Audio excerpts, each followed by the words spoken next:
Hi, I recently purchased the ION PV3000. I couldn't find any reviews of this unit other than an unpacking, which was useless to me. So I thought I would give my take on this unit. I will try to be as thorough but as brief as possible. The PV3000 is a pure sine wave hybrid inverter. Since there are various incarnations of this same model number, I will give the specifics of the one I bought.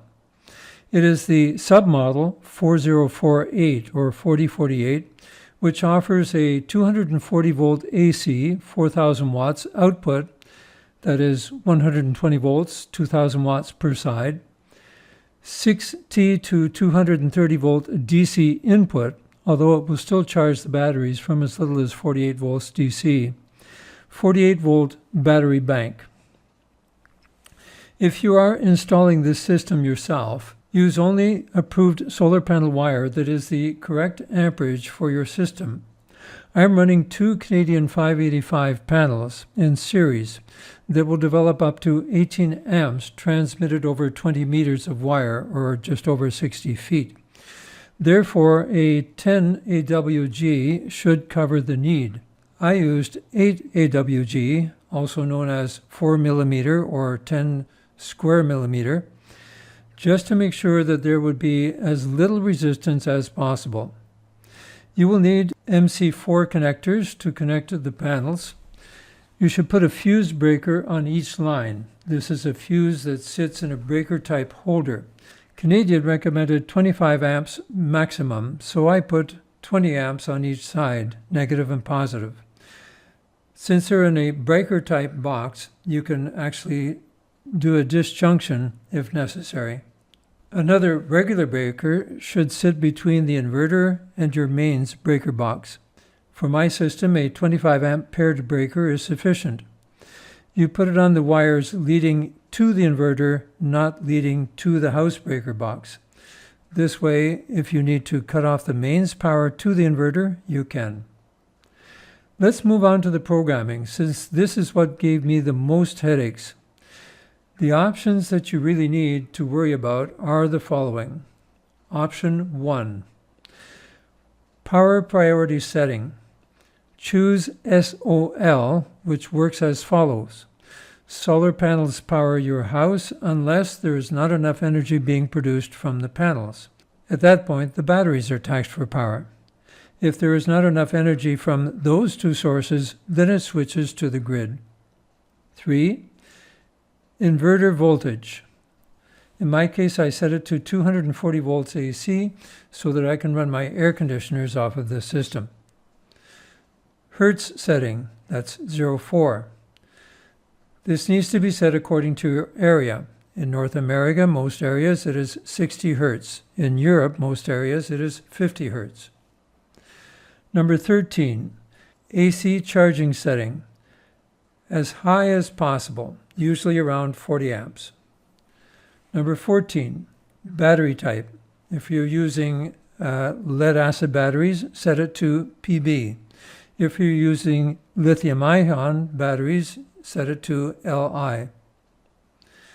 Number 19, battery low shutdown setting. A good 48 volt inverter will handle from 39 to roughly 60 volts. This unit will fault at 34 volts. Therefore, the minimum setting should be above that.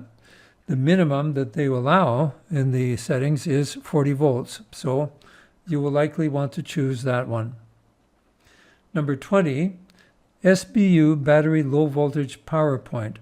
This is the point at which it will switch to AC power. Keep this at least 2 volts above the shutdown voltage. I chose 42. SBU battery high voltage inverter point.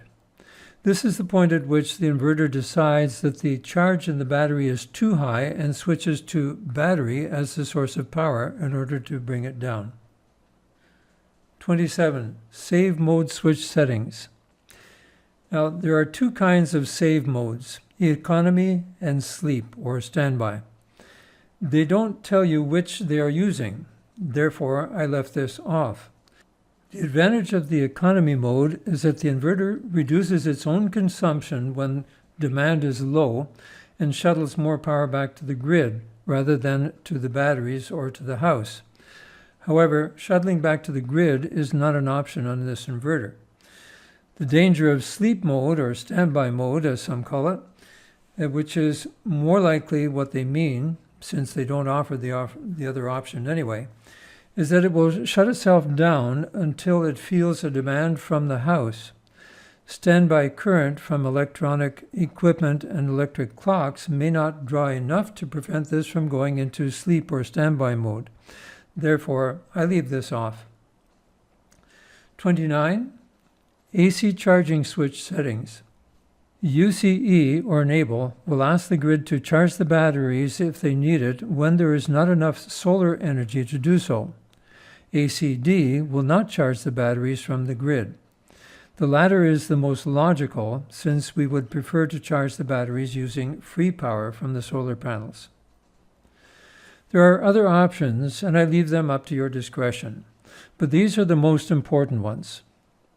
This point is also very important, and you will not find it on the options pages. It is buried in another part of the manual. What you have done to this point is to tell it what you want the EEPROM to remember and carry out. Now you need to download them to the EEPROM. You do this by shutting down the unit completely.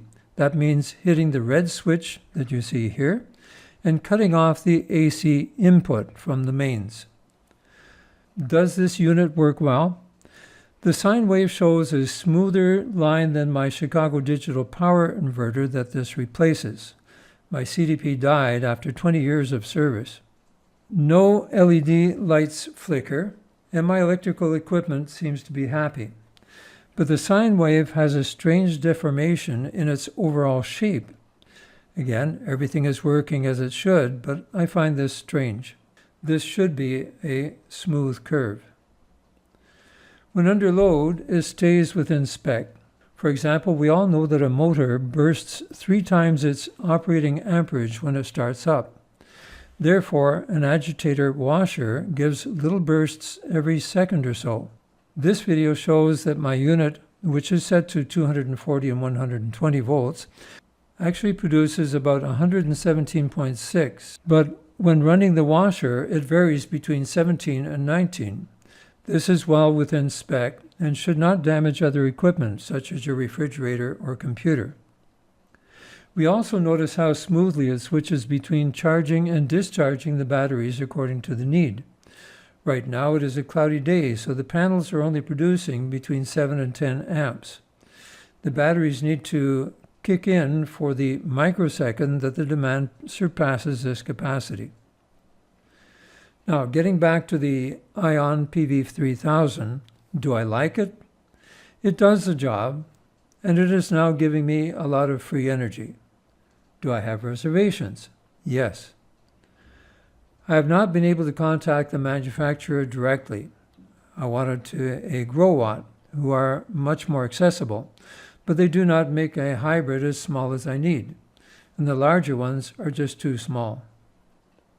2. Being a cheaper Chinese unit, I do not expect it will last as long as the grow watt, but that remains to be seen. Where I work, they have the grow watt that were purchased only a few months before I got this one. We shall see who lasts the longest without repair. 3rd point, there is a huge latency between going from grid power to DC power.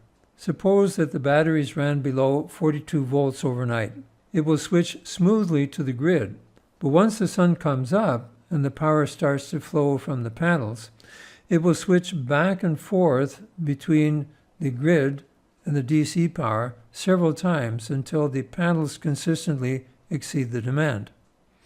The latency is so long it causes my printer to reset and shuts down my computer.